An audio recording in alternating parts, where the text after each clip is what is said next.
Hi అండి, నమస్తే. Welcome back to our channel Krishna's vlogs. ఈరోజు ఈ వీడియోలో వినాయక చవితికి వినాయకుడికి ఎంతో ఇష్టమైన 5 రకాల నైవేద్యాలు, ఉండ్రాళ్ళు, ముట్టీలు, కుడుములు, మోదకాలు, జిల్లేడికాయలు, వీటన్నింటినీ ఒకేసారి ఎలా ప్రిపేర్ చేసుకోవాలి, ఈజీగా టేస్టీగా ఎలా ప్రిపేర్ చేసుకోవాలో చూపిస్తున్నాను. ముందుగా స్టవ్ వెలిగించుకొని ఒక బాండీ పెట్టుకొని అందులోకి 3/4 గ్లాస్ వరకు తురిమిన బెల్లాన్ని తీసుకోండి. ఇందులో 1.5 గ్లాస్ వరకు వాటర్ని తీసుకోండి. మెజర్మెంట్స్ అన్నీ ఒకటే కప్పుతో తీసుకోండి, అప్పుడే వీటిని మనం ఈజీగా ప్రిపేర్ చేసుకోవచ్చు. మంటను హై ఫ్లేమ్లో పెట్టుకొని బెల్లాన్ని పూర్తిగా కరగనివ్వండి.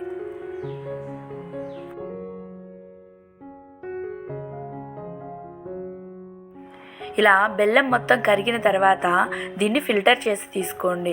నలకలు ఏమన్నా ఉన్నాయంటే అవి సపరేట్ అయిపోతాయి.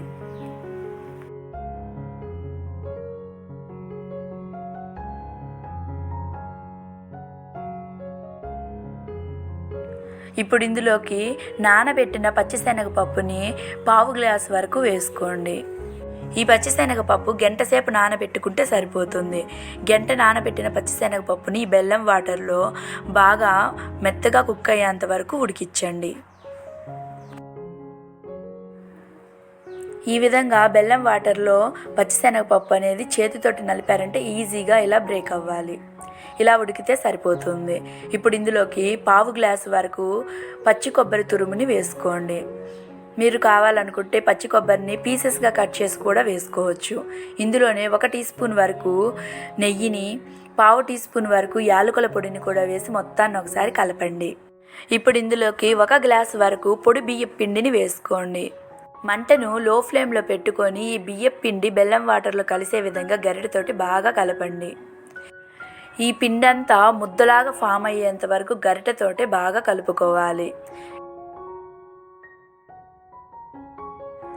ఈ విధంగా ప్యాన్కి సపరేట్ అయ్యి ముద్దలాగా ఫామ్ అయిన తర్వాత గ్యాస్ ఆఫ్ చేసుకొని మూత పెట్టుకొని చెయ్యి వేడి పట్టేంత వరకు ఈ పిండిని పక్కన పెట్టుకోండి.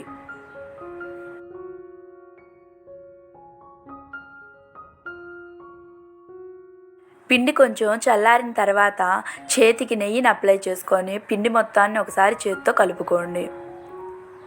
ఇలా కలుపుకున్న తర్వాత కొంచెం పిండిని తీసుకొని రౌండ్గా ఉండ్రాళ్ళులాగా ప్రిపేర్ చేసుకోండి.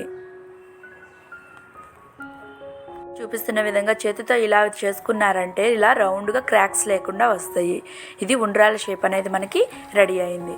ఇప్పుడు ఇంకొంచెం పిండి ముద్దను తీసుకొని చేతితోటి ఈ విధంగా రౌండ్గా చేసి చేతికి నెయ్యిని అప్లై చేసుకొని ఈ విధంగా ఒత్తి తీసుకోండి. ఇక్కడ కుడుములు షేప్ అనేది మనకి రెడీ అయ్యింది.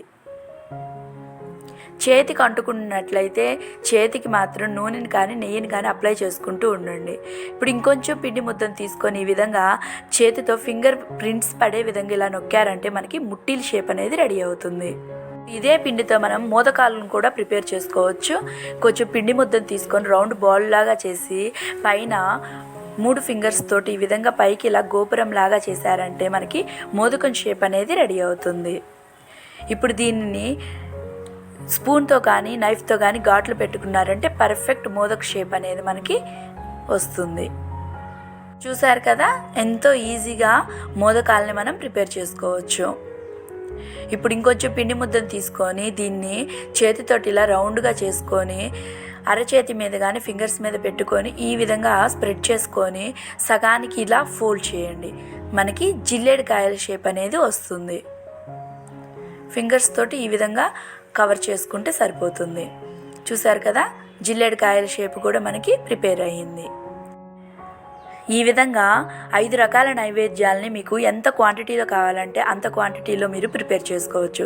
నేనైతే ఇక్కడ ఈ క్వాంటిటీలో ప్రిపేర్ చేసుకున్నాను. ఇప్పుడు వీటిని స్టీమ్ చేసుకుందాం. ఒక ఇడ్లీ పాత్ర తీసుకొని అందులోకి 2 గ్లాసుల వరకు వాటర్ని తీసుకొని స్టవ్ మీద పెట్టుకొని 2 నిమిషాలు హై ఫ్లేమ్లో వాటర్ని బాయిల్ అవ్వనివ్వండి. ఇప్పుడు ఇడ్లీ ప్లేట్స్కి నెయ్యిని అప్లై చేసుకొని ఇడ్లీ ప్లేట్స్ మీద మనం ప్రిపేర్ చేసుకున్న కుడుముల్ని, ఉండ్రాళ్ళని, మోదకాలని, జిల్లేడికాయల్ని పెట్టుకోండి.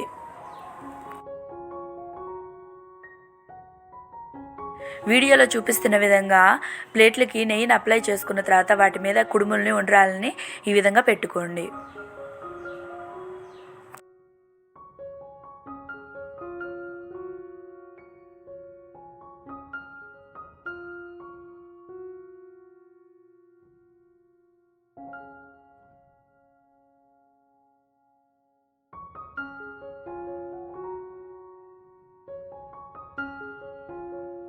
ఈ విధంగా ప్లేట్లు అన్నింటిలో పెట్టుకున్న తర్వాత ఇడ్లీ స్టాండ్కి ఫ్లాట్గా ఉన్న వాటిని అడుగు భాగాన ప్లేట్లో కాలని ఉండ్రాలని వీటిని పై ప్లేట్లోకి వచ్చే విధంగా పెట్టుకోవాలి.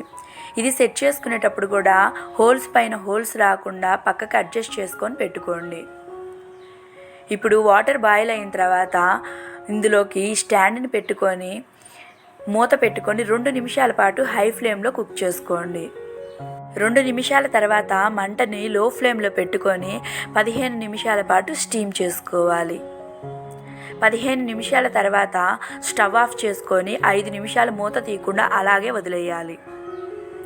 5 నిమిషాల తర్వాత మూత తీసి చూడండి, మనకి కుడుములు ఉండ్రాళ్ళు అనేవి పర్ఫెక్ట్గా కుక్ అవుతాయి. ఎంతో ఈజీగా ఈ వినాయక చవితికి వినాయకుడికి నైవేద్యంగా ఇలా చేసి పెట్టండి. చాలా ఈజీగా తక్కువ టైంలో మనం ప్రిపేర్ చేసుకోవచ్చు. చూడండి, పర్ఫెక్ట్గా కుక్ అయినాయి. వీటిని ఒక అరిటాకులోకి కానీ ఒక ప్లేట్లోకి కానీ తీసుకొని వినాయకుడికి నైవేద్యంగా సమర్పించండి. ఈ రెసిపీస్ కనుక మీకు నచ్చినట్లయితే ఒక లైక్ చేయండి. మరెన్నో మంచి రెసిపీస్ కోసం మన ఛానల్ని సబ్స్క్రైబ్ చేయండి. Please like, share and subscribe to my channel Krishna's vlogs. Thank you for watching.